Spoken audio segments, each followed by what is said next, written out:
Shalom, Amanginang dan saudara-saudari sekalian. Marilah kita memasuki ibadah kita pada hari Minggu ini.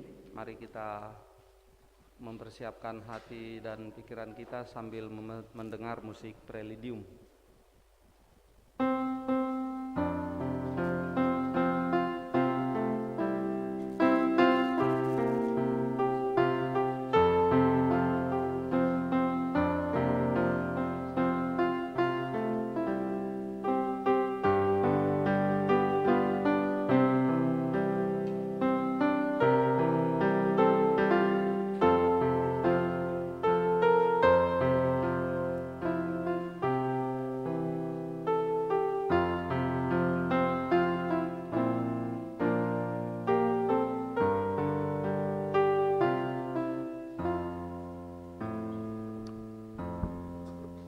Mari kita memuji Tuhan, bernyanyi dari Kidung Jemaat nomor 9 ayat 1 sampai 3, Puji hai jiwaku puji Tuhan.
Di dalam nama Allah Bapa dan nama anaknya Tuhan Yesus Kristus dan nama Roh Kudus yang menciptakan langit dan bumi. Amin. Sebab beginilah firman Tuhan Allah, dengan sesungguhnya aku sendiri akan memperhatikan domba-dombaku dan akan mencarinya. Seperti seorang gembala mencari dombanya pada waktu domba itu tercerai dari kawanannya. Begitulah aku akan mencari domba-dombaku, dan aku akan menyelamatkan mereka dari segala tempat. Haleluya. Haleluya, haleluya, haleluya.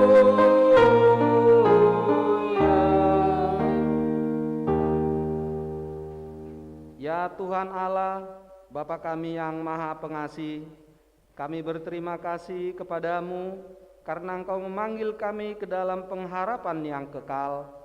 Karuniakanlah kepada kami Roh Kudus, supaya kami kuat dalam perlawanan mengalahkan keinginan-keinginan duniawi, dan supaya kami mencari hal-hal yang ada di surga.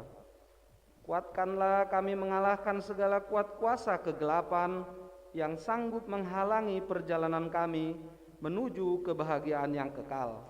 Teguhkan iman dan pengharapan kami, dan tumbuhkanlah dalam diri kami penguasaan diri, supaya kami menang pada akhirnya, pada saat mana kami akan menerima mahkota kemuliaan, karena anak-Mu Tuhan Yesus Kristus Tuhan kami. Amin. Kita bernyanyi dari Kidung Jemaat 282 ayat 5 dan 6.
Dengarlah hukum Tuhan, yaitu yang diambil dari 1 Petrus 4 ayat 13 sampai dengan ayat 14. Sebaliknya, bersukacitalah sesuai dengan bagian yang kamu dapat dalam penderitaan Kristus, supaya kamu juga boleh bergembira dan bersukacita pada waktu Ia menyatakan kemuliaannya. Berbahagialah kamu jika kamu dinista karena nama Kristus, sebab roh kemuliaan, yaitu roh Allah, ada padamu. Demikianlah hukum Tuhan. Marilah kita bersama-sama berdoa meminta kekuatan dari Tuhan Allah. Ya Tuhan Allah, kuatkanlah kami melakukan yang sesuai dengan hukum-Mu. Amin. Kita memuji Tuhan dengan bernyanyi dari PKJ 37 ayat 1 dan 2.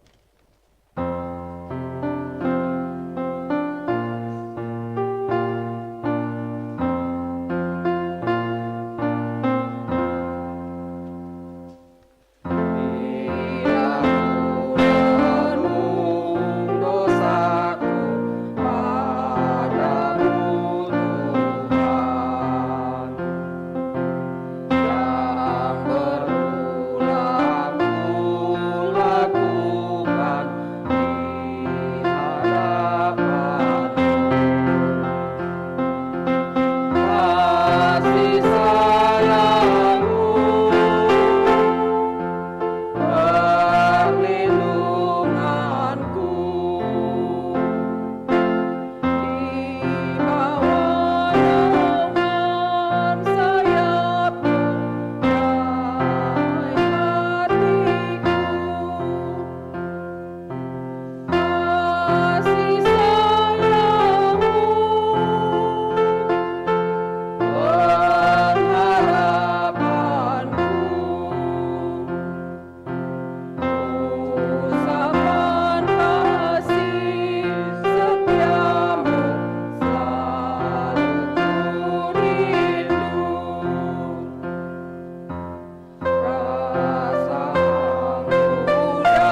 kita merendahkan diri untuk mengaku dosa kita.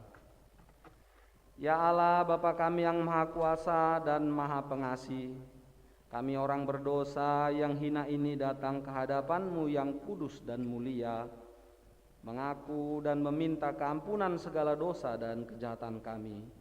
Kami sering mendukakan Tuhan karena perkataan, pikiran, dan perbuatan kami yang tidak benar.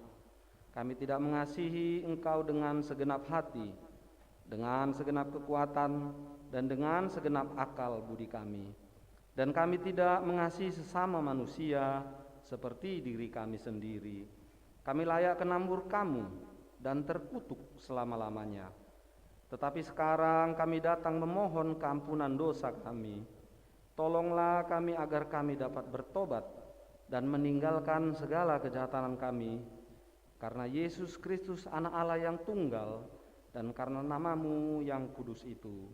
Ya Allah, kasihanilah kami orang berdosa ini. Amin.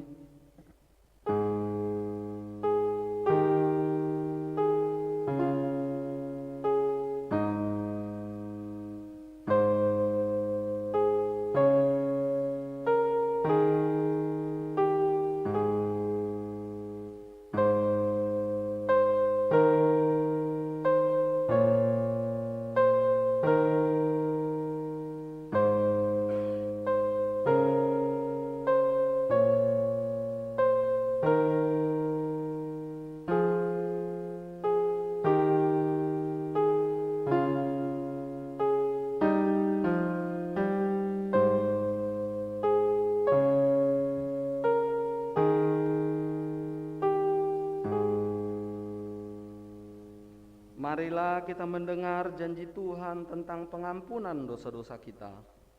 Namun jika seseorang berbuat dosa, kita mempunyai seorang pengantara pada Bapa, yaitu Yesus Kristus, yang adil, dan Ia adalah pendamaian untuk segala dosa kita, dan bukan untuk dosa kita saja, tetapi juga untuk dosa seluruh dunia. Kemuliaan bagi Allah di tempat yang maha tinggi. Amin.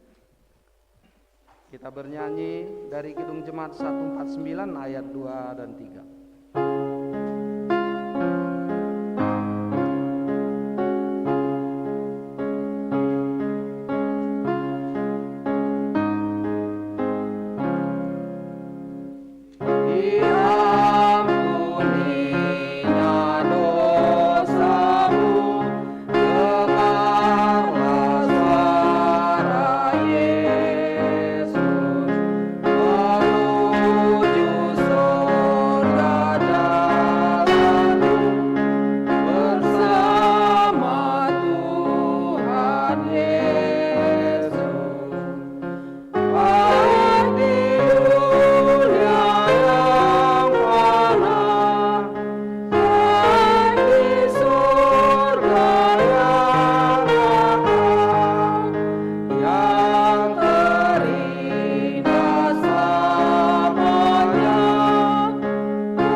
Marilah kita mendengar firman Tuhan yang ditetapkan untuk hari Minggu ini, yaitu yang diambil dari Yeremia 2 ayat 4 sampai dengan ayat 13.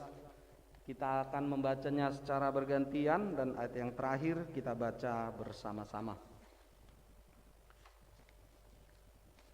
Dengarlah firman Tuhan, hai kaum keturunan Yakub, hai segala kaum keluarga keturunan Israel.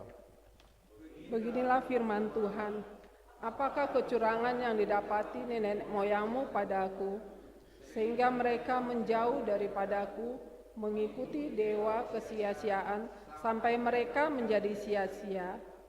Dan mereka tidak lagi bertanya, di manakah Tuhan yang menuntun kita keluar dari tanah Mesir, yang memimpin kita di padang gurun, di tanah yang tandus dan yang berlekak-lekuk, di tanah yang sangat kering dan gelap, di tanah yang tidak dilintasi orang dan yang tidak didiami manusia. Aku telah membawa kamu ke tanah yang subur untuk menikmati buahnya dan segala yang baik daripadanya. Tetapi segera setelah kamu masuk, kamu menajiskan tanahku, tanah milikku telah kamu buat menjadi kekejian. Para imam tidak lagi bertanya, di manakah Tuhan? Orang-orang yang melaksanakan hukum tidak mengenal aku lagi, dan para gembala mendurhaka terhadap aku. Para nabi bernubuat demi Baal, mereka mengikuti apa yang tidak berguna. Sebab itu aku akan bertambah lagi dengan kamu. Demikianlah firman Tuhan, dan dengan anak cucumu aku akan berban. Menyeberang sajalah ke tanah pesisir orang Kitim, dan lihatlah, suruhlah orang ke Kedar, dan perhatikanlah dengan sungguh-sungguh. Lihatlah, apakah ada terjadi yang seperti ini? Pernahkah suatu bangsa menukarkan Allahnya, meskipun itu sebenarnya bukan Allah, tetapi umatku menukarkan kemuliaannya dengan apa yang tidak berguna? Tertegunlah atas hal itu, hai langit, menggigil dan gemetarlah dengan sangat. Demikianlah firman Tuhan sama-sama. Sebab dua kali umatku berbuat jahat, mereka meninggalkan aku, sumber air yang hidup, untuk menggali kolam bagi mereka sendiri, yakni kolam yang bocor, yang tidak dapat menahan air. Demikianlah pembacaan firman Allah. Berbahagialah orang yang mendengar firman Allah serta memeliharanya. Amin. Kita bernyanyi dari Kidung Jemaat 405 ayat 1 dan 2.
Marilah kita bersama-sama mengaku iman kepercayaan kita, sebagaimana teman-teman seiman di seluruh dunia, kita bersama-sama mengucapkannya. Aku percaya kepada Allah, Bapa yang Maha Kuasa, Khalik langit dan bumi. Aku percaya kepada Yesus Kristus, Anaknya yang tunggal Tuhan kita, yang dikandung daripada Roh Kudus, lahir dari anak darah Maria, yang menderita sengsara di bawah pemerintahan Pontius Pilatus, disalibkan, mati dan dikuburkan, yang turun ke dalam kerajaan maut, pada hari yang ketiga bangkit pula dari antara orang mati, naik ke sorga, duduk di sebelah kanan Allah, Bapa yang Maha Kuasa. Dari sana akan datang kelak untuk menghakimi orang yang hidup dan yang mati. Aku percaya kepada Roh Kudus dan adanya satu gereja yang kudus, persekutuan orang kudus, pengampunan dosa, kebangkitan daging, dan hidup yang kekal. Amin. Kita mendengar warta jemaat dan setelah itu dilanjutkan pujian oleh Tito, Vicky, Audrey, dan Catherine.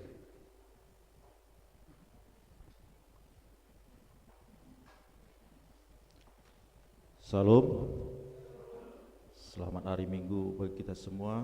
Horas, mari kita dengarkan warta untuk minggu ini. Warta minggu ke-11 setelah Trinitatis atau Ketritunggalan Allah. Pelayanan. Nama minggu kita hari ini adalah minggu ke-11 setelah Trinitatis atau Ketritunggalan Allah. Topik minggu kita menyangkal diri, memikul salib, dan mengikut Yesus. Tutup altar berwarna hijau, ibadah kita dalam bahasa Indonesia. Pelayan ibadah minggu hari ini yang bertugas melayani ibadah minggu saat ini pengkhotbah pendeta resort kita, liturgis Sintua Poltak Panggabean, dan pembaca warta calon Sintua Anggiat Utagaul. Kiranya Tuhan memberkati pelayanan para hambanya yang bertugas hari ini. Pelayan ibadah di Minggu 4 September 2022, pada hari Minggu 4 September 2022 yang bertugas sebagai pelayan ibadah pengkhotbah Pendeta Henrico Sihotang, Pendeta HKBP Tugas Belajar di STFT Jakarta, program Parka Sarjana Doktoral, liturgis Sintua James Sagala, dan pembaca warta calon Sintua Evelinda Sigalingging. Tuhan memberkati persiapan para pelayannya. Sinode Distrik HKBP Distrik 8 DKI Jakarta pada tanggal 24 sampai 26 Agustus 2022, HKBP Distrik 8 DKI Jakarta telah melaksanakan Sinode Distrik bertempat di Hotel Green Forest Bogor. Sinode Distrik berjalan dengan baik dengan menghasilkan keputusan sebagai usul-usul amandemen ke Sinode Godang Agung HKBP pada tanggal 24 sampai 27 Oktober 2022. Demikianlah diberitahukan. Sakramen baptisan khusus. Pada hari Minggu 28 Agustus 2022 kita akan melakukan pembaptisan kudus secara khusus kepada satu orang anak bernama Rafael Janis Alvino Simamora, tanggungan dari keluarga Inang Purba Boru Simamora. Pembaptisan kita lakukan setelah khotbah dan persembahan kedua selesai. Tuhan memberkati. Diskusi teologi ke-8, topik sakramen. Pada hari Minggu 4 September 2022, selesai ibadah melalui seksi pekabaran Injil dari Dewan Marturia, gereja kita akan menyelenggarakan diskusi teologi ke-8 dengan topik sakramen. Demikianlah diberitahukan. Warta keuangan. Saldo pertanggal 20 bulan 8 2022, uang huria 68.180.556 rupiah, uang pusat 741.500 rupiah, uang PTK 40.675.544 rupiah. Pemasukan tanggal 21 sampai 27 Agustus 2022 uang huria Rp808.000, uang pusat Rp701.000. Total pemasukan uang PTK nil, total pemasukan Rp1.509.000. Pengeluaran, jumlah pengeluaran tanggal 21 sampai 27 Agustus 2022, uang huria Rp4.071.000, uang pusat nil, uang PTK nil. Total pengeluaran 21 sampai 27 Agustus 2022 Rp4.071.000. Saldo per 21 sampai 27 Agustus 2022 uang huria Rp60.917.556, uang pusat Rp1.442.500, uang PTK Rp40.675.544. Saldo akhir 28 Agustus 2022 Rp107.035.600 dikurangi uang kantor pusat Rp1.442.500, maka total saldo uang huria dan PTK 28 Agustus 2022 Rp105.593.100. Topik doa minggu ini, marilah kita mendoakan perdamaian dunia, Rusia dan PSA Ukraina.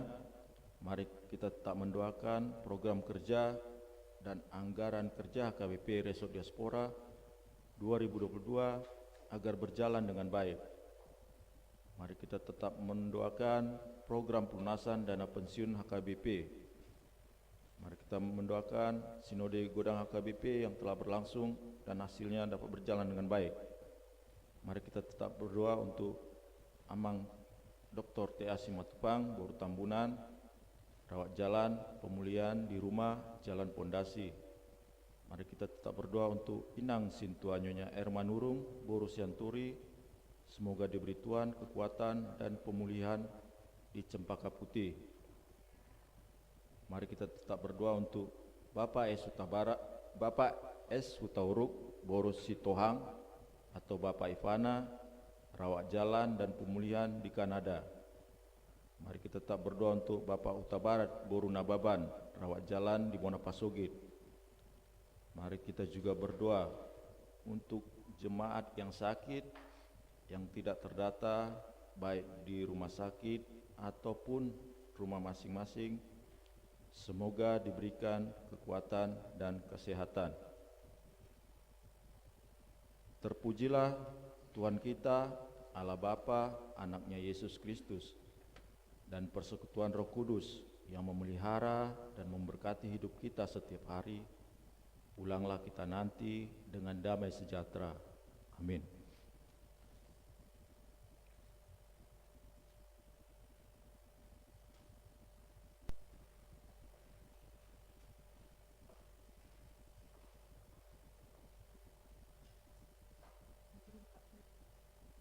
Persembahan pujian.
Kita kembali memuji Tuhan bernyanyi dari Kidung Jemaat 372 sambil mengumpulkan persembahan untuk gereja kita dan pusat.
Damai sejahtera Allah Bapa yang melampaui segala akal, itulah yang memelihara hati dan pikiran saudara-saudara sekalian di dalam Kristus Yesus Tuhan kita. Amin. Jemaat yang diberkati Yesus Kristus,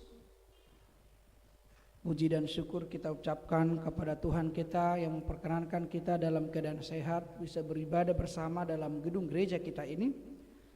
Bagi jemaat Tuhan yang pertama sekali bergabung dengan kami di ruang ibadah ini, kami sambut. Selamat beribadah, selamat datang, khususnya bagi hamba Tuhan juga Bapak Pendeta Henrico Sihotang, Pendeta HKBP yang saat ini sedang tugas studi juga di STFT Jakarta, program pasca sarjana doktoral.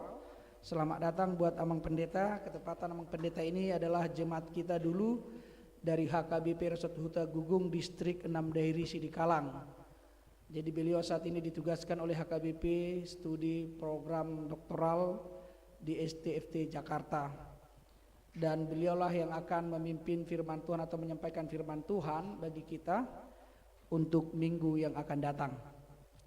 Oleh karena itu Bapak Ibu sekalian terkasih, marilah kita berikan hati dan pikiran kita untuk disapa firman Allah yang tertulis dalam Injil Matius pasal yang ke-16, diawali dari ayat yang ke-21 sampai 28. Saya akan membacakannya bagi kita. Matius 16 ayat 21 sampai dengan ayat 28, demikianlah firman Tuhan. Judul perikop, pemberitahuan pertama tentang penderitaan Yesus dan syarat-syarat mengikut Dia. Sejak waktu itu Yesus mulai menyatakan kepada murid-muridnya bahwa ia harus pergi ke Yerusalem dan menanggung banyak penderitaan dari pihak tua-tua, imam-imam kepala dan ahli-ahli Taurat, lalu dibunuh dan dibangkitkan pada hari ketiga. Tetapi Petrus menarik Yesus ke samping dan menegur dia. Katanya, Tuhan, kiranya Allah menjauhkan hal itu. Hal itu sekali-kali takkan menimpa engkau. Maka Yesus berpaling dan berkata kepada Petrus, enyahlah iblis. Engkau suatu batu sandungan bagiku, sebab engkau bukan memikirkan apa yang dipikirkan Allah, melainkan apa yang dipikirkan manusia. Lalu Yesus berkata kepada murid-muridnya, setiap orang yang mau mengikut aku, ia harus menyangkal dirinya, memikul salibnya, dan mengikut aku. Karena barang siapa mau menyelamatkan nyawanya, ia akan kehilangan nyawanya. Tetapi barang siapa kehilangan nyawanya karena aku, ia akan memperolehnya. Apa gunanya seorang memperoleh seluruh dunia tetapi kehilangan nyawanya? Dan apakah yang dapat diberikannya sebagai ganti nyawanya? Sebab anak manusia akan datang dalam kemuliaan Bapanya, diiringi malaikat-malaikatnya. Pada waktu itu ia akan membalas setiap orang menurut perbuatannya. Aku berkata kepadamu, sesungguhnya di antara orang yang hadir di sini ada yang tidak akan mati sebelum mereka melihat Anak Manusia datang sebagai Raja dalam kerajaannya. Demikianlah firman Tuhan. Jemaat yang diberkati Yesus Kristus, pada abad yang ketiga, seorang perempuan muda yang bernama Perpetua, dan dia baru mempunyai seorang bayi yang masih kecil, yang masih disusui ataupun yang dalam masih tidak lepas dari ibunya. Dia terbilang menjadi seorang Kristen perempuan di Afrika Utara. Pada saat itu berada dalam naungan kekaisaran Romawi. Dia mati martir. Ketika dia ditangkap, ditahan, dan anaknya dirampas dari dia dimasukkan ke penjara. Kemudian pemerintah Romawi meminta kepada orang tuanya supaya orang tuanya menasihati dia dan supaya Perpetua itu meninggalkan imannya dan mau mempersembahkan korban kepada dewa-dewa Romawi pada saat itu. Karena memang Pak, ketika kekaisaran Romawi menguasai Afrika Utara, maka Kaisar Romawi memaksa supaya semua daerah yang berada di bawah kekuasaannya untuk beribadah kepada dewa-dewa orang Roma. Perpetua sebagai orang Kristen yang percaya kepada Yesus Kristus, dia teguh berpegang pada iman itu. Maka pemerintah mau meminta orang tuanya supaya mengembalikan putrinya itu kepada ibadah kepada Romawi. Tetapi apa kata Perpetua kepada ayahnya ketika orang tuanya datang menjenguk dia ke penjara? Dia berkata kepada ayahnya, Pak, ayah, penjara ini bagiku adalah istana karena iman percaya kepada Yesus Kristus. Mungkin orang sana mengatakan penjara ini adalah simbol penderitaan bagi saya, simbol kesesakan, simbol kematian. Tapi iman percaya saya kepada Kristus mengubah penjara ini menjadi istana bagi saya dalam kemuliaan Tuhan. Karena begitu kuatnya dan kokohnya imannya, akhirnya pemerintah Romawi marah. Dia mengeluarkan Perpetua dari penjara dan dia diserahkan kepada binatang untuk dicabik-cabik. Ternyata binatang itu tidak mau mencabik-cabik dia, sementara orang lain dihantam sama singa dan macan tutul. Dan kemudian dia diserahkan pada saat itu di dalam sebuah gladiator itu panggung. Dia diletakkan di lapangan itu dan dibebaskan sapi liar. Kemudian gladiator itu mencoba menyeruduk dia, tapi dia juga tidak mati.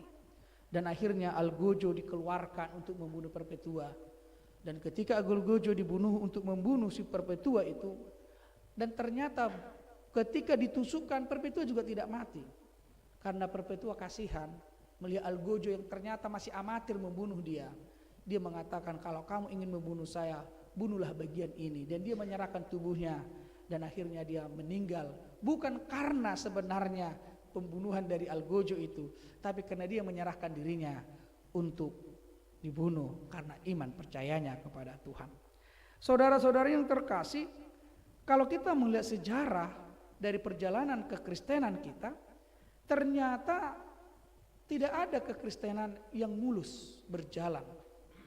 Bahkan kalau kita melihat kisah kehadiran HKBP di Sumatera Utara di Tanah Batak pada tahun 1861, ternyata di sana juga sebelum berhasil Van Hassel tiba di Tanah Batak, banyak pengalaman-pengalaman para misionaris sebelum Nommensen, sebelum Van Hassel mengalami banyak penindasan.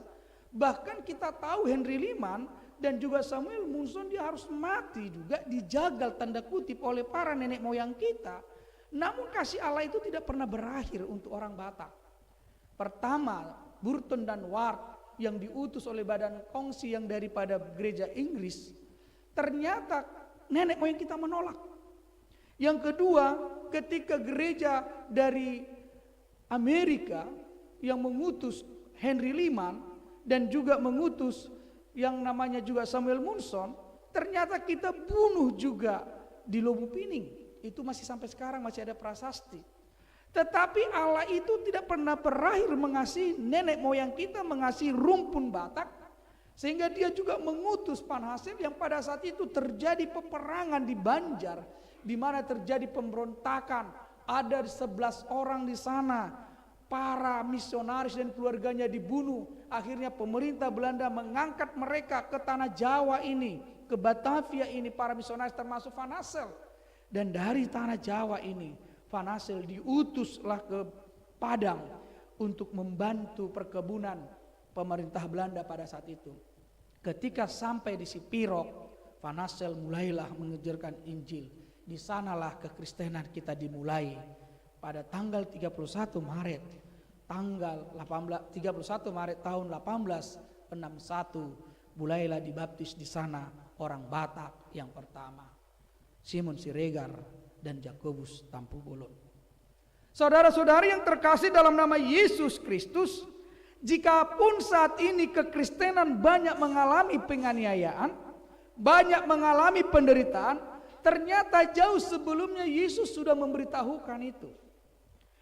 Yesus sudah memberitahukan konsekuensi iman mengikut Yesus. Karena Yesus melihat betapa pergumulan tantangan orang-orang percaya terbuka lebar akan dialami di masa depan. Dan Yesus menyadarkan mereka bahwa para pengikut Yesus itu janganlah kiranya hanya sebagai penggemar, hanya sebagai fans. Sama seperti misalnya kita saat ini, kalau ada artis Korea K-pop, kita sepertinya demam penggemar yang hanya ingin merame-ramekan. Yesus tidak ingin dia hanya seperti popularitasnya, karena hanya penggemar fans-fans seperti dunia ini. Kan kita sering seperti itu. Ada artis-artis yang kita idolakan, tokoh-tokoh politik yang kita idolakan. Bahkan tidak jarang juga orang mengikuti Yesus itu karena selera. Selera. Ketika seleranya terganggu, di mana zona amannya terganggu, terusik, mereka akan mundur teratur, tidak sampai menjadi pengikut yang setia. Dan itu yang terjadi dalam nat kita saat ini. Banyak orang yang datang berbondong-bondong mengikut Yesus. Tetapi mereka yang berbondong-bondong itu mempunyai motivasi masing-masing. Adung bedo HP inang, akka motivasina yang terselubung mengikut Yesus itu. Jangan-jangan kita yang hadir ini juga di sini yang datang beribadah masing-masing. Ada motivasi A, motivasi B, motivasi C. Tapi kalau dalam nats ini bisa kita kelompokkan 4 motivasi orang-orang yang datang mengikut Yesus. Yang pertama, motivasi yang pertama yang dilatar belakangi oleh orang-orang Yahudi, ahli Taurat, Farisi. Mereka datang mengikut Yesus itu ingin menjebak, mencari Yesus dalam kelemahannya, ingin membunuh Yesus. Itulah motivasi mereka. Maka mereka selalu mencari di mana celah, mempertanyakan ajaran Yesus, membuat perangkap supaya Yesus dibenci orang banyak, mencari titik-titik lemah Yesus.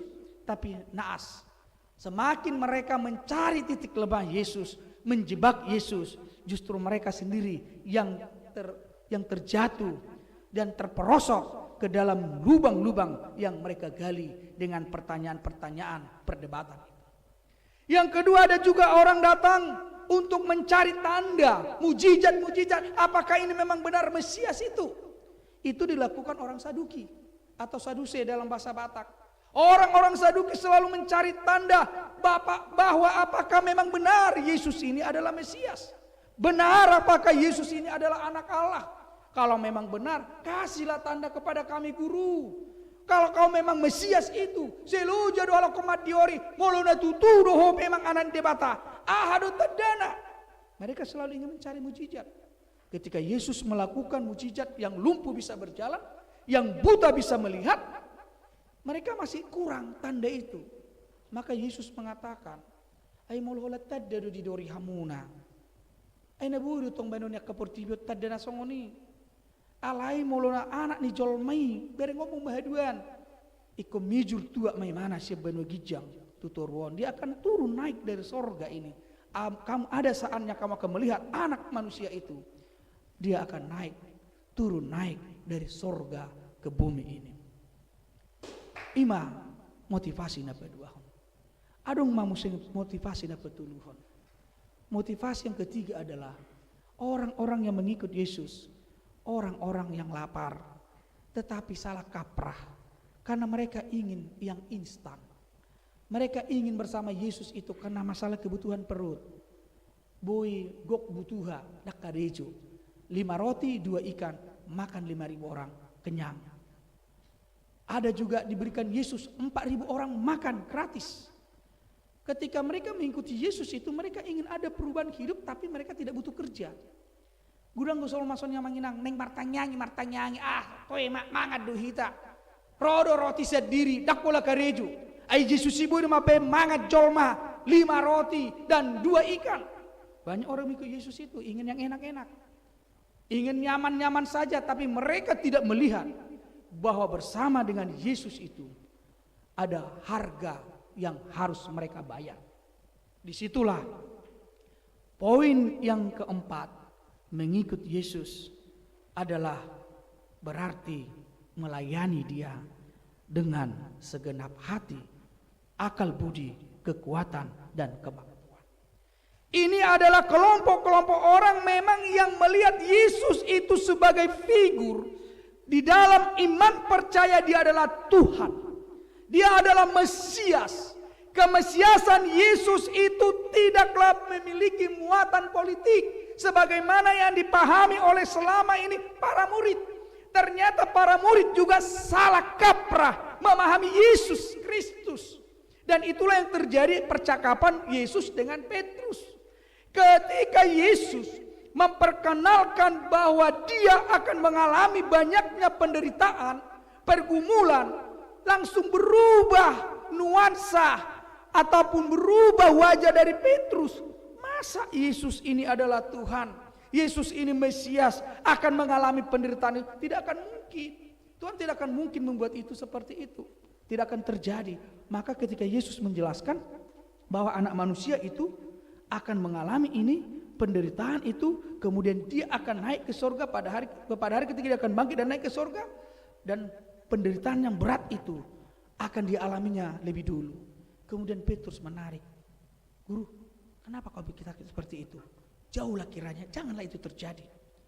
Tetapi Yesus memiliki memiliki sudut pandang yang berbeda dari Petrus.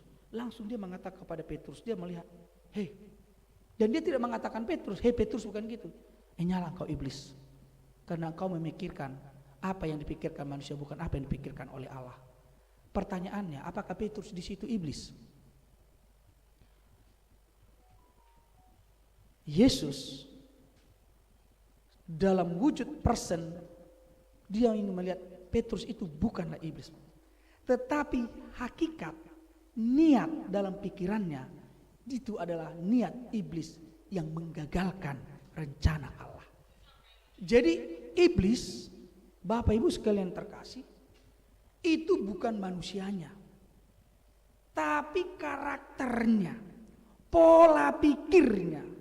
Siapapun dia, ketika pola pikirnya ingin menggagalkan rencana Allah, ketika dia ingin menolak yang baik dari Allah, disitulah iblis itu bersemayam dalam pikiran, dalam hati, dan perilaku kita.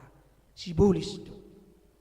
Jadi boido sibolis yang mengenang berjubah pendeta, boido sibolisi berjubah si tua, boido sibolisi berjubah jemaat yang rajin datang beribadah ke gereja, duduk manis, pakaian rapi.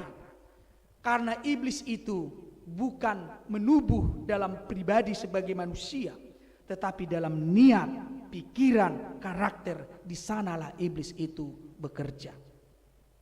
Jadi unang salah kita menginang. Jangan kita anggap iblis itu jabatan, bukan. Jangan kita anggap iblis itu adalah orang, bukan.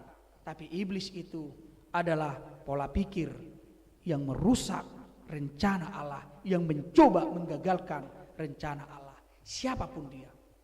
Jadi jangan salah, dari dulu sampai sekarang para nabi juga ada dua kelompok. Ada nabi palsu, ada nabi yang benar. Ada pendeta palsu, ada pendeta yang benar. Ada jemaat palsu, ada jemaat yang benar. Pertanyaannya, bagaimana membedakan pengikut Kristus the real yang nyata dan pengikut Kristus yang palsu? Yesus menjelaskan di sini ada 3 untuk melihat manakah benar-benar pengikut yang asli dan palsu. Pengikut yang asli itu adalah yang pertama, yang menyangkal diri, maswadahud diri. Orang yang menyangkal diri adalah orang yang mengosongkan dirinya dari kepentingan dunia. Orang yang mengosongkan diri adalah orang yang mengisi dirinya, kehidupannya dengan pola pikir Kristus, dengan cara pikir Kristus, bukan lagi egositas yang hanya menguasai dunia ini. Jadi mulai dok masodor diri amanginang, kepentingan dunia ini dihilangkan dari keberadaan dirinya, tapi dia memasukkan kehendak Kristus bekerja dalam dirinya. Maka Paulus mengatakan di Filipi 5 jelas, Filipi 2 ayat 5, songo parohani Kristus Yesus ma parohmu, hendaklah pikiranmu adalah pikiran Kristus. Berarti ketika kita menyangkal diri, maka yang mewarnai pikiran kita, tindakan kita adalah pikiran Kristus. Dang bediri munai amangina. Bagaimana supaya pikiran Kristus itu ada dalam diri kita? Supaya kita memiliki pikiran Kristus itu, maka syarat paling utama adalah percaya kepada Yesus. Dan mungkin kita memiliki pola pikir Kristus kalau iman percaya kita tidak miliki. Supaya kita bisa melihat Kristus itu menjadi panduan, maka kita percayalah dulu kepada Dia. Percayakan dirimu kepada Dia. Di dalam iman Kristus hadir di dalam diri kita. Jadi porsia juhita nang parjulu. Alai pe porsia pe perludo dievaluasi. Porsia nabohado. Percaya yang bagaimana? Berarti percaya yang diharapkan dalam nats ini adalah percaya yang benar-benar mengenal Yesus itu adalah Tuhan. Supaya kita jangan salah pendekatan. Molo tahap porsia Yesus hola teladan hidup do. Hola perilaku hidup do, maka kita melihat Yesus itu hanya sebagai tokoh yang patut diteladani. Tetapi ketika kita mempercayai Yesus itu adalah Tuhan, Yesus itu adalah keselamatan, maka kita akan meleburkan diri kita kepada kehendak Dia dan memperkenankan Dia yang mengubah semua pola pikir dan dimensi kehidupan kita. Jadi molonunga tabai di ibana pusat ningoluta. Siani mahita mulai mangidang uluon. Lihatlah dunia ini dengan menggunakan perspektif cara Kristus. Dunia ini yang patut dikasihi. Dunia ini yang patut untuk dirubah, yang patut untuk mengalami transformasi. Melihat dunia ini dengan kacamata Kristus, penuh kasih, penuh kelemah lembutan dan penuh pertobatan. Yesus tahu amanginang berdosa duhita. Dia tahu kita adalah orang yang rapuh, kita orang yang berdosa. Karena itu butuh dikasihi. Dia tidak mau menghakimi kita langsung, tapi Dia memberi arahan dengan lembut, menyelamatkan, menegur kita dengan penuh kelemah lembutan tadi. Oleh sebab itu kalau kita sudah menyangkal diri, maka iman utama dasar menggunakan pola pikir Kristus dalam diri kita. Dan inilah yang digunakan oleh Paulus. Kenapa kita dibenarkan Allah di hadapannya? Bukan karena kemampuan kita, tapi di dalam iman percaya kita Kristus hadir di dalam diri kita. Maka Allah Bapa melihat kita benar karena iman percaya kepada Kristus itu. Di dalam diri tei di ida de batama Kristusi. Allah ni haporsyot tai. Allah ni idu gabe di pasitong de batahita. Allah membenarkan kita karena Dia melihat iman percaya kepada Kristus itu. Maka dalam diri kita ada Kristus dalam iman percaya kepada Tuhan. Jadi dang alani pabahinata, dang alani kemampuata, tapi Kristus yang sudah dikenakan kepadamu, nang diparulusut Tuhanmu, itulah yang membenarkan kita di hadapan Tuhan. Ini yang pertama, membedakan Kristen yang nyata dengan Kristen yang palsu tadi. Yang kedua, ternyata mengikuti Yesus itu, percaya kepada Yesus itu tidak hanya menyangkal diri, tetapi dikatakan juga memikul salib. Mungkin salib ini selalu kita pahami adalah sebagai simbol penderitaan. Salib ini didasari sebagai simbol pergumulan. Tetapi kenapa kita harus bergumul? Kenapa kita harus menderita dan seolah-olah salib itu harus kita pikul, tidak ditenteng? Yesus mengatakan pikul. Berarti kalau memikul ada beban yang harus kita bawa. Bukan ditenteng, apalagi ditempelkan di telinga ini sebagai gantungan. Kan gue udah menginangkan tatu hormat karebu anting-anting alai gambar salib. Akhirnya salib itu kita tempel-tempel di telinga kita. Kita taruh di tentengan, di kalung kita, di leher kita. Padahal Yesus mengatakan pikul salib. Pikul salib berarti ada beban yang harus dibebankan. Apakah beban itu? Beban yang dimaksud oleh Yesus itu ada dua sebenarnya. Beban yang pertama, karena Kristus kamu akan dibenci oleh dunia ini. Ketika kita dibenci dunia ini, maka kita akan mengalami diskriminasi. Kita akan disingkirkan, akan dibuang kita. Kita akan tidak diperhitungkan dalam ukuran dunia ini. Maka kita harus siap menderita karena nama Kristus ini. Om manasudiboto jol masonaria manginang. Kalau kita melihat berita viral saat ini yang tidak pernah diketahui, kita sudah minoritas, kita sudah disingkirkan, kita sudah dibenci karena iman. Kita perburuk lagi situasi itu dengan perilaku yang tidak benar. Orang Kristen mati di rumah orang Kristen, yang membunuh orang Kristen, yang menindaklanjutinya adalah orang Kristen, tapi yang menonton orang lain yang bukan Kristen. Jadi udah mengenangkan halak Kristen, holan guari Kristen ini nggak dibenci jolma. Habe Roma musehita parangeta museta pararoa. Tabunuh halak Kristen, dijabuni halak Kristen, isuruh halak Kristen, diadili muse halak Kristen nama bahan pengadilan na. Alai halak nasing manoton ma di media televisi. Ima kasus na inatadupi. Sudah kecil, nakal lagi, tidak kita jaga lagi perilaku kita, apalagi nilai positifnya. Hitaruna parorok kita, iman terjadi. Maka memikul salib itu artinya apa? Siap dibenci, siap menderita karena Kristus. Iman parjulu. Memikul salib yang kedua itu adalah tanggung jawab. Tanggung jawab berarti menjadi Kristen itu kita tidak bisa pasif. Kita tidak bisa hanya duduk tenang, tetapi ada dinamis dari diri kita, potensi untuk membawa orang lain percaya kepada Kristus. Berarti orang-orang Kristen memikul beban bersaksi, menyatakan kebenaran, menyatakan keadilan, dan dia tidak bisa tutup mata. Ikonadong di mana rasa terganggu ketika ketidakadilan terjadi, dia harus hadir ke sana. Ketika orang-orang kecil ditindas, dia harus muncul di sana. Maka orang-orang Kristen tidak bisa diam dan tidak bisa tidur dengan nyenyak ketika ketidakadilan terjadi. Contoh kasus nama Sonarion. Mulu-mulu buhalak Kristen, tapi terjadi penindasan kepada seorang janda, penindasan kepada anak-anak yatim. Kita tidur nyenyak, maka iman kita sudah harus dipertanyakan sebagai pengikut Kristus. Tapi adung dia jabatan, adung dia posisi. Di ruang manginang, ilo debata tuhamu ma posisi jabatan ini hakim pengacara, dehot akan asing. Tapi ternyata terjadi ketidakadilan, kamu dapat tidur nyenyak. Maka orang Kristen ketika dikatakan memikul salib, tanggung jawabmu, tuntut keadilan bagi mereka yang tertindas. Unang pahohopam. Jadi ada dua. Ketika kita dikatakan memikul salib itu, yang pertama siap dibenci karena identitas. Yang kedua wajib menyatakan kebenaran, menyatakan kesaksian Kristus melalui tindakan. Itulah yang memikul salib tadi.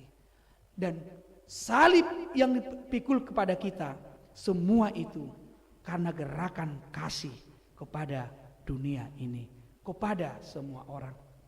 Dan yang ketiga, untuk membedakan siapakah the real, orang yang nyata, yang asli, yang sejati mengikut Yesus itu dengan orang-orang yang palsu dalam mengikut Yesus itu adalah mengikut Dia.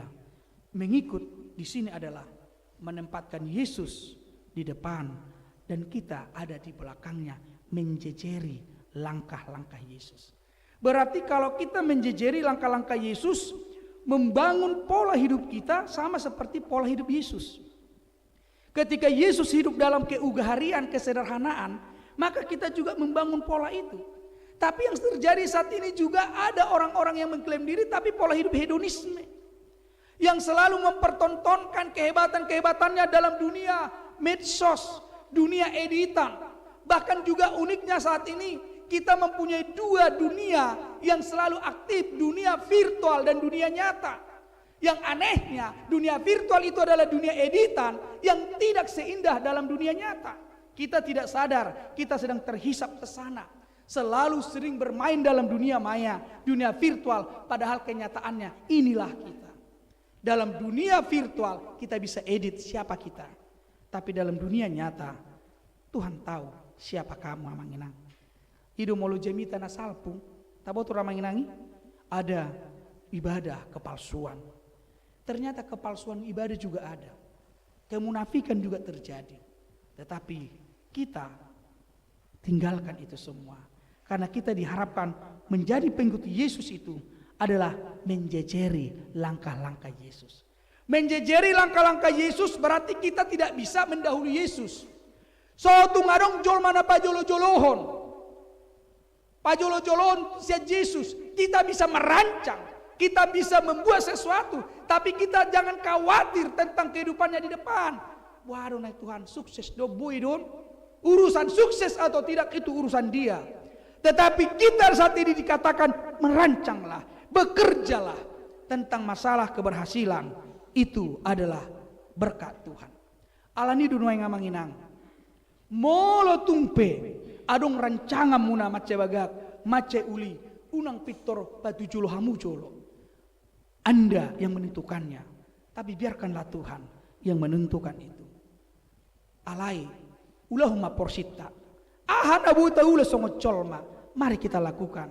Tetapi selebihnya itu adalah pekerjaan Tuhan. Oleh karena itu Bapak Ibu sekalian yang terkasih, menyangkal diri, menyangkal diri, memikul salib, mengikut Yesus, ini adalah 3 sikap menjadi pola yang terintegrasi dalam diri setiap orang Kristen. Kalau ini sudah terintegrasi dalam pola diri orang Kristen, maka kita akan terbangun menjadi Kristen yang tangguh, Kristen yang mampu menghadapi kenyataan hidup yang pahit di dunia ini. Dan ura-urabe hitam marungut-ungut. Nabudari lalu kami mangapuli di sada keluarga pungan marganami, kami datang melakukan ibadah penghiburan. Yang uniknya Bapak Ibu sekalian, kami datang menghibur itu karena orang tuanya meninggal. Kan itu aing, omak nado nang mati, ramah memang kuling. Tetapi ketika mengapu hasuhuton unik. Jadi ketika mengapu hasuhuton, yang diberitakan dia bukan tentang mamaknya yang meninggal karena sedihnya, tapi karena burunya yang meninggal dulu. Jadi itu naik mengapu mai mana, alina binarito ni mana tadi utu buru nado, nong mati satono salpu. Habe hami mangapuli, alani omak nado na mati, dah bulan 5 ini. Jadi bingung matung kan. Kok mengapu justru yang diceritakan tentang burunya. Ternyata selidik punya selidik. Dia lebih berduka ketika burunya meninggal daripada ketika mamaknya meninggal. Pemahamannya seperti ini. Mamaknya yang meninggal ini karena sudah usia di 82 tahun. Sudah punya cucu, sudah punya anak. Tetapi burunya ini meninggal di Jerman, itu yang pernah saya ceritakan Amanginang. Burunya meninggal di Jerman ini pada masa Covid dan tidak bisa mereka bebas. Akhirnya mau dibawa ke Indonesia juga harus dikremasi lah di sana. debunya lah dibawa ke sini. Dan pada saat itu dia baru menikah dan belum punya anak burunya ini. Dah ngadong dope anak ni buru non. Ai baru muli dope tu halak Jerman. Ibu matuson ale holan orbuk ma. Dan hubungan mereka dengan anaknya ini hanya melalui Zoom bisa. Dan mereka tidak bisa bertemu. Jadi saha ison orbukina matong ni bun nasida. Nah, di sido mau arong pangapuli, arong peristiwa mana pasti na diberitahu di mana hola buru nodo. Dan gabi lupa dari mana rojol mamangapuli alani natorasna, ali gabi buru nom mana tetap ibabuan. Alani dunaing kadang buruk ma tu inatai na budari. Butido itu alana ketepatan bursinaga do omak ni na berdukon. Saya bilang namburu, saya bilang itu, saya bilang memang sebagai orang Kristen kita tidak ada yang melarang kamu untuk berduka. Silakan berduka. Tetapi kedukaan yang kamu rasakan ini adalah kedukaan alamiah. Bahasa udokon alamiah. Karena memang tidak ada orang yang tidak berduka ketika dia ditinggalkan oleh orang yang dikasih karena kematian. Namun di dalam kedukaanmu ini, supaya kamu jangan merasa sendiri mengalami kedukaan ini, togihum majesusi untuk hadir ikut merasakan kedukaanmu. Jadi selama ini kamu mengalami kedukaan ini adalah seorang diri, sehingga kamu fokus hanya dalam penderitaan ini. Kamu tidak melihat bahwa ada Tuhan bersamamu. Mulai sekarang buka dirimu, ajak Kristus itu merasakan penderitaan. Tuhan, wai songonon, ide majon, roho madonganiau, rasakan kepedihanku ini, supaya kamu tahu Tuhan itu juga sebenarnya ada bersama. Dan itu juga yang seharusnya berlaku bagi kita Bapak Ibu sekalian. Karena sering kita fokus pada penderitaan kita, fokus pada pergumulan kita, akhirnya kita tidak melihat lagi Kristus yang ada dalam diri kita. Sehingga Kristus itu kita sampingkan, Kristus itu kita belakangkan. Padahal tadi ketika kita mengikut Yesus, maka gunakan, manfaatkan. Kristus itu ada.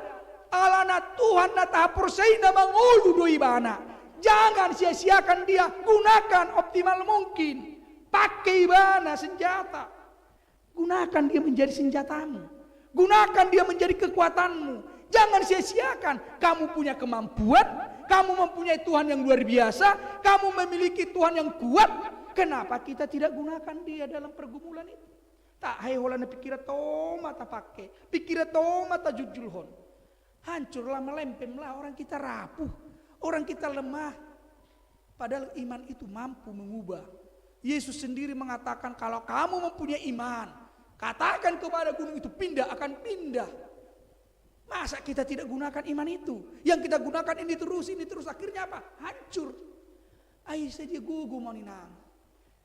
Adong polisi madok tueu songonon. Amang ditiki duli-duli au. Barani dua mampu dua mengatakan benar kalau benar, salah kalau salah. Tapi setelah aku sudah menikah, sudah punya suami, punya istri, punya anak, idealisme hancur do. Puasa. Ketika saya ingin menyatakan benar, apa yang terjadi? Tero ancaman, sian pihak nasing, muludang oloho anak komu, inatam, jaga keselamatannya. Akhirnya tergadaikan juga idealisme dia sebagai polisi. Ati biar sonino yang akan amason. Ditiki posoi mana idealisme mana tibo, ale hola diperhadapkan untuk keluarga, suami, istri, semua melempem. Sarupa doa manginangi, ale hata hita doa manginang dah, unang pebuah motu nasi. Nah julu adong ku pemilihan preses, iha KBP, pemilihan preses. Pendeta ini sebenarnya nggak mau memilih ini calon preses karena dia tahu karakternya. Tapi datanglah pendeta ini berkunjung ke rumah pendeta resort. Dibawalah roti kongguan. Tata ada teh roti kaleng kongguan ini. Iliam matu tu anak-anak. Roma anak nai. Ala dak kia malang roti kongguan. Ala ne pendeta di hutar tong. Itu dipulgehi anak nomar roti kangguan non. Pas masih di gudang. Pada saat sinu di gudang. Amanginang. Teringatlah pendeta resort ini tentang anak yang makan roti kongguan ini.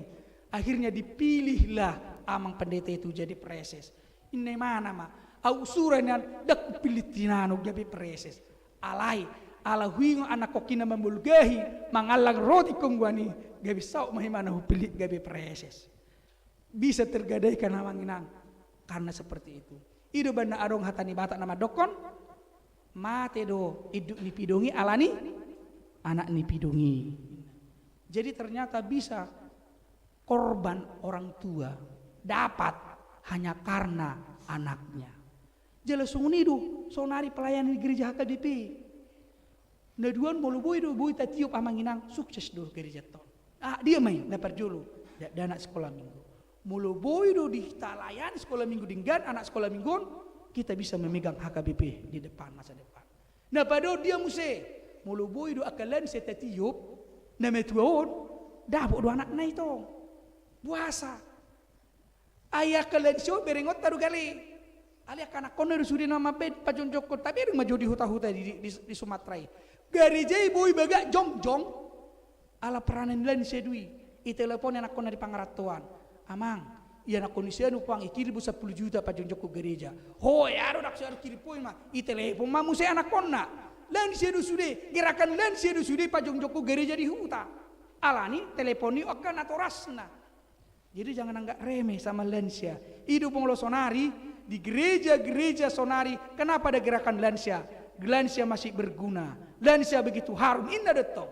Alaniaha kalau kita tidak bisa memperjuangkan lansia, hancur gereja. Kalau kita tidak bisa menguasai anak-anak sekolah minggu, hancur gereja. Untuk memperjuangkan gereja masa depan, layanilah anak sekolah minggu. Untuk mempertahankan gereja saat ini, layanilah lansia. Mengapa? Karena lansia lah yang bisa mengumpulkan anak-anaknya. Hola nurado menyenangkan, hola tabereng kas ni gereja tak kosong, hola kata hita tu lansia i, teroro nasi dia terpapos dor hakku tiki. Ku telepon masih ada uras nuri, amang, enggak song narang roh behepek kereta. Apos marani amang, tenang main. Anu mar pesta Natal hita ku teleponi bisa sudah kapo paraku, turin deretong. Itu semangat du jiwa. Ido molon menuk gereja sonari. Tapi kalau untuk memegang untuk masa depan anak sekolah minggu mah tatio.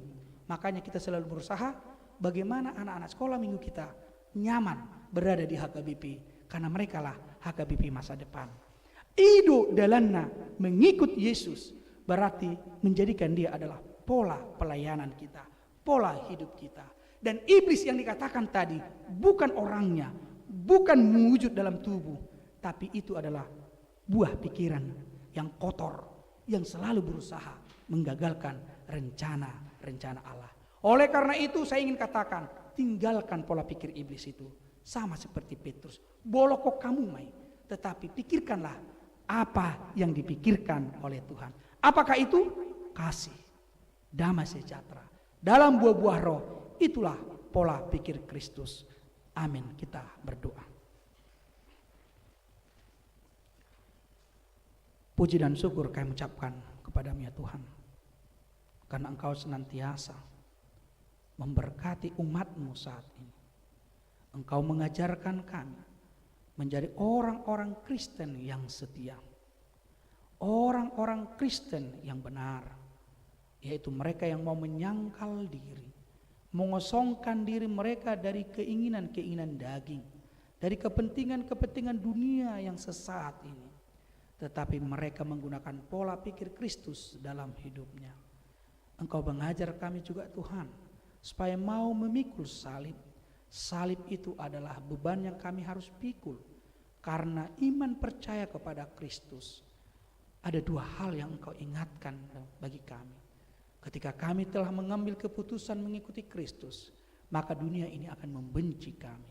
Ketika dunia ini membenci kami, kami harus mampu menjadi berkat bagi dunia ini, supaya dunia ini percaya Engkau adalah Tuhan bagi keselamatannya. Tuhan juga mengajarkan kami supaya setia mengikuti Engkau, menjadikan Kristus di hadapan kami, di depan kami, dan kami ada di belakang sebagai pengikut yang setia. Tidak ada seorang murid lebih dari seorang guru, dan ketika dia mampu belajar dengan baik, maka dia hanya memiliki pemahaman yang sama dengan guru. Tetapi status itu tidak pernah berubah karena dia tetap menjadi murid. Kami juga adalah murid Kristus. Kami adalah anak-anak Tuhan. Karena itu ajari kami Tuhan, mampukan kami untuk melewati banyaknya tantangan dalam dunia ini. Pada kesempatan ini kami serahkan ke dalam tangan Tuhan semua warga jemaat HKBP Resort Diaspora ini ya Tuhan. Berkati mereka, tuntun mereka supaya mereka hidup dalam kenyamanan dan dalam damai sejahtera daripada Tuhan. Walaupun tantangan dalam dunia ini tidak akan pernah berakhir, tetapi rasa damai ini bukan karena kami tidak mengalami pergumulan, tapi karena Kristus hadir dan nyata di dalam diri kami. Ya Tuhan, Engkau juga memberkati warga jemaat-Mu saat ini Tuhan, yang menghantarkan anak yang berada dalam tanggungannya untuk menerima pembaptisan, yaitu Rafael Janis Alvino Simamora. Engkau memberkati anak ini ya Tuhan, ketika Engkau menyambutnya dalam kerajaan. Engkau juga memberkati orang tua walinya ya Tuhan, yang mengasuh dia, yang menanggung jawabi dia tidak hanya dalam kehidupan jasmani, tetapi juga dalam hidup spiritualitas kerohanian. Engkaulah yang memberkati Inang ini, supaya iman yang diwariskan dalam percaya kepada Kristus dapat dipertanggungjawabkannya sampai pada kedatangan Kristus di akhir zaman. Kesetiaan, ketaatan ke dalam firman Tuhan tetap terpelihara. Terpujilah Engkau Tuhan, dalam Kristus Yesus kami telah berdoa dan memohon ke dalam tangan-Mu. Amin.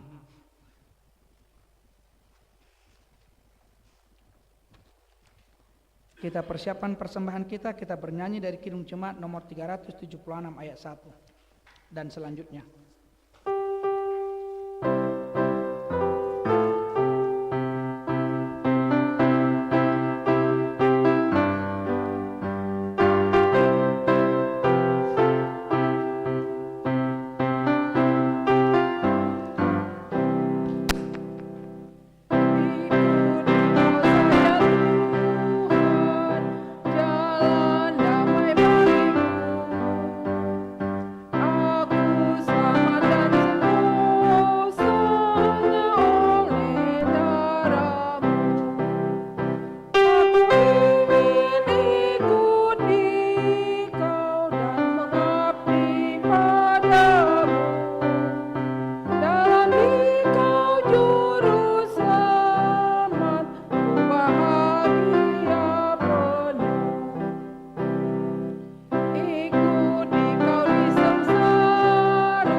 Jemaat yang berkati Yesus Kristus, saat ini kita akan melakukan pembaptisan kepada seorang putra yang bernama Rafael Janis Alvino Simamora.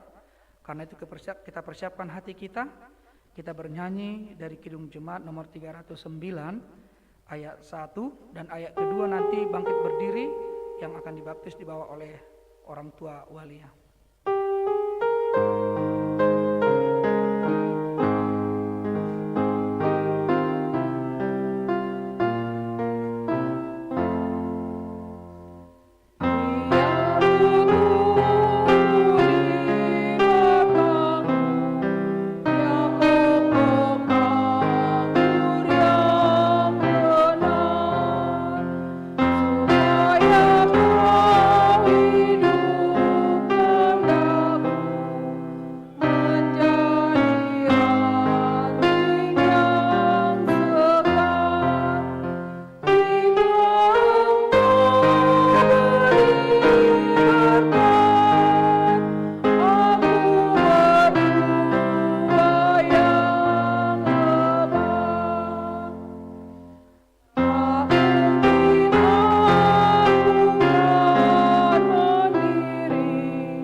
Ya Bapa kami yang di surga, kami datang membawa anak ini kepadamu. Kasihanilah dan terimalah mereka menjadi anak-anak-Mu. Berkati dan kuatkanlah mereka di dalam perjalanannya menuju kehidupan yang kekal, di dalam nama Tuhan Yesus Kristus. Amin. Nasihat bimbingan kepada orang tua yang membawa anak untuk dibaptis.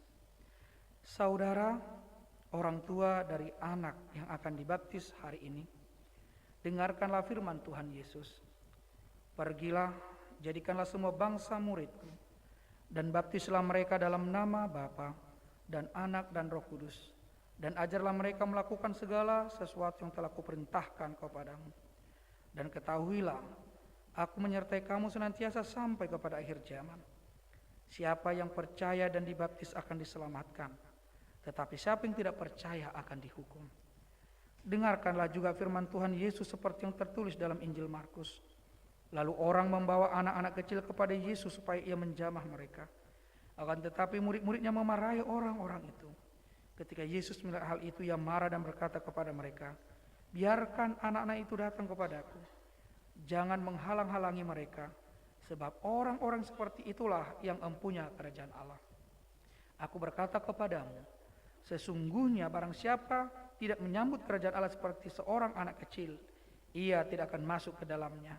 Lalu ia memeluk anak-anak itu dan meletakkan tangannya atas mereka. Ia memberkati mereka. Sekarang ikrarkanlah iman kepercayaan kita. Inang mengucapkan, aku percaya.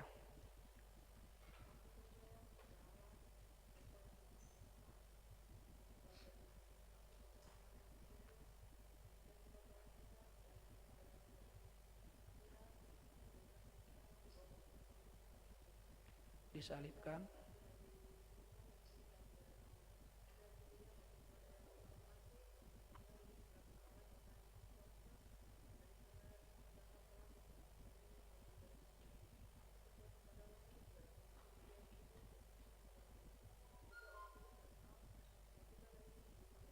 Persekutuan orang kudus, pengampunan dosa, pengampunan dosa. Jawablah pertanyaan ini. Yang pertama, apakah saudara menghendaki agar anak ini dibaptis ke dalam nama Allah Bapa, Anak dan Roh Kudus? Yang kedua, apakah saudara bersedia membimbing anak ini agar mereka mengetahui dan melakukan firman Allah? Jika jawabnya, ya, saya bersedia.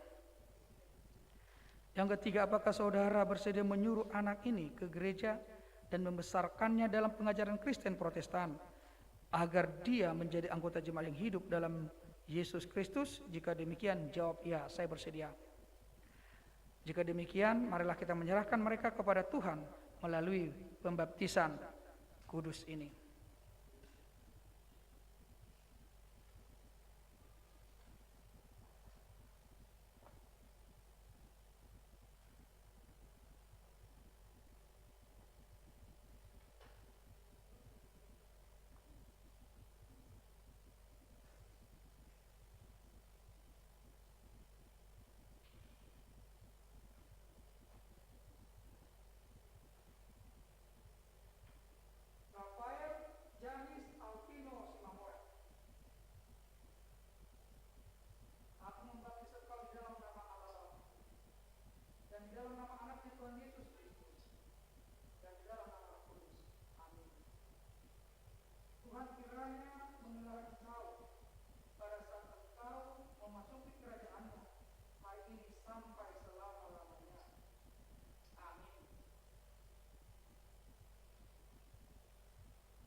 Kita berdoa.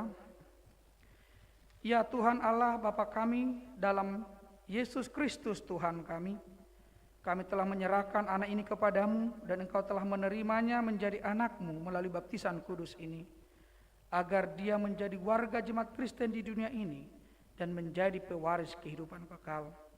Curahkanlah kasih-Mu kepada orang tuanya, kuatkanlah dia mendidik anak-anak ini supaya hidup sesuai dengan kehendak-Mu. agar mereka bersama-sama mewarisi hidup yang kekal. Amin. Kami persilahkan untuk duduk kembali.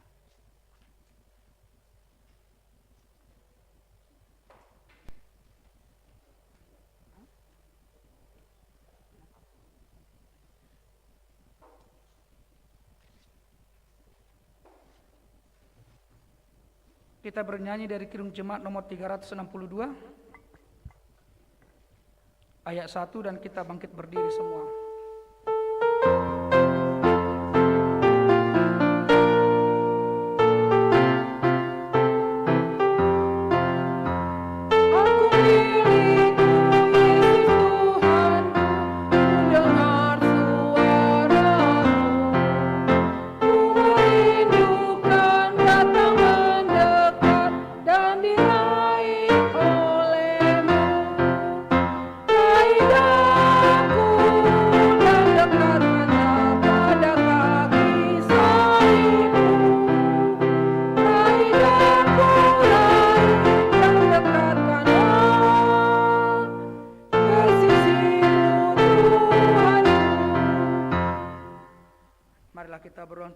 Persembahan kita kepada Tuhan. Ya Allah Bapa kami yang di surga, kami mengaku bahwa Tuhan adalah sumber dari segala karunia yang melimpah dalam kehidupan kami masing-masing. Sebagian daripada karunia itu kami serahkan kembali sebagai persembahan kepada Tuhan. Terimalah dan berkatilah persembahan umat-Mu ini, agar dapat kami pergunakan untuk pekerjaan dan pelayanan kerjaan Tuhan di dunia ini. Bukalah hati kami untuk mengenal betapa banyak berkat dan karunia yang kami peroleh dari Tuhan, supaya kami senantiasa bersyukur kepadamu. Di dalam nama Yesus Kristus Tuhan kami. Amin.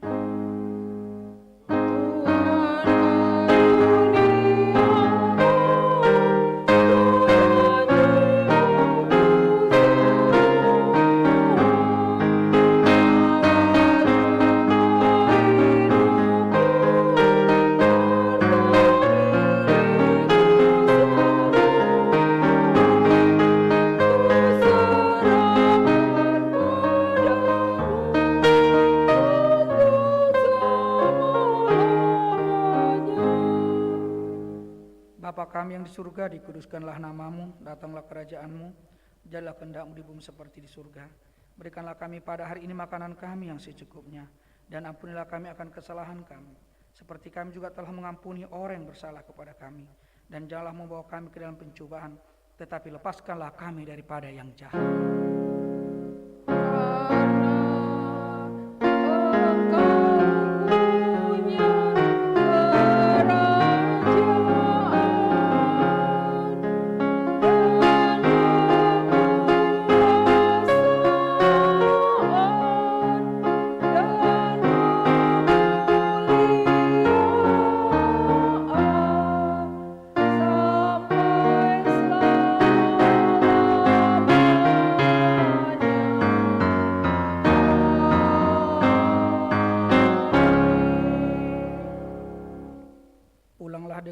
Sejahtera dan terimalah berkat Tuhan.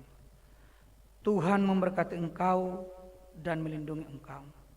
Tuhan menyinari engkau dengan wajah-Nya dan memberi engkau kasih karunia. Tuhan menghadapkan wajah-Nya kepadamu dan memberi engkau damai sejahtera.